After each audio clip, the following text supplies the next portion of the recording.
Hello America. This evening we are fortunate to have on the show, once again our guest health correspondent, chiropractor Dr. Roger Truth. Welcome to the show, Roger.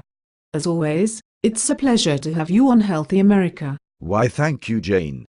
I'm pleased to be on the show again. It's so nice of you to ask me to talk about my favorite subject with your lovely audience. Tell me, Roger, why do you believe it's so important for people to be under regular chiropractic care? Well, Jane, I have to preface my remarks by saying that so many of us are suffering from poor health in this country. I believe this is the case because most people do not understand that the most important ingredients leading to a healthy functioning body, ultimately, come from within us. Chiropractic is based on a very simple premise, Jane. The abilities of human beings to be able to heal their bodies and regulate their physiology is accomplished by the brain constantly communicating with the various organs, tissues and cells that exist inside us. The reason this is possible, in the first place, is because we have a spinal cord and spinal nerves that acts as a conduit between the brain and our body systems. A person can only be healthy when the brain's messages are being properly received and understood by the body cells. Chiropractic is the only health profession in the world that can facilitate that process. It does so by removing a particular type of interference that can occur in the body. Roger, you talk about interference in the body.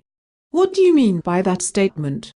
Could you go into a little more detail about that subject for the benefit of our viewing audience? I certainly will. The interference I am speaking about commonly occurs in the spinal column. This happens when individual spinal bones become slightly misaligned from other spinal segments.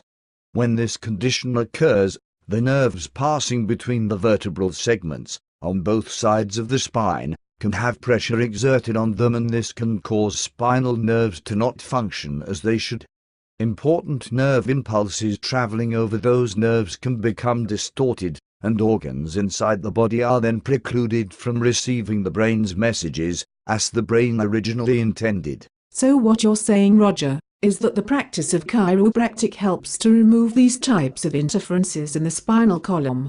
And if I understand you correctly, it does so by correcting the alignment of misplaced spinal bones that might be pinching nerves that are carrying important messages from the brain to different bodily organs? That is correct, Jane.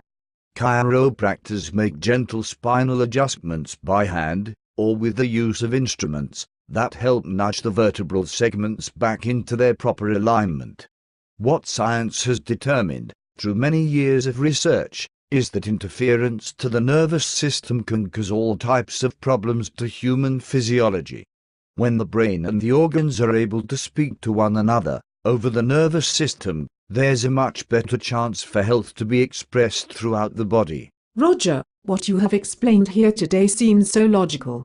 Why do you believe that chiropractors have been attacked so aggressively by so many medical organizations?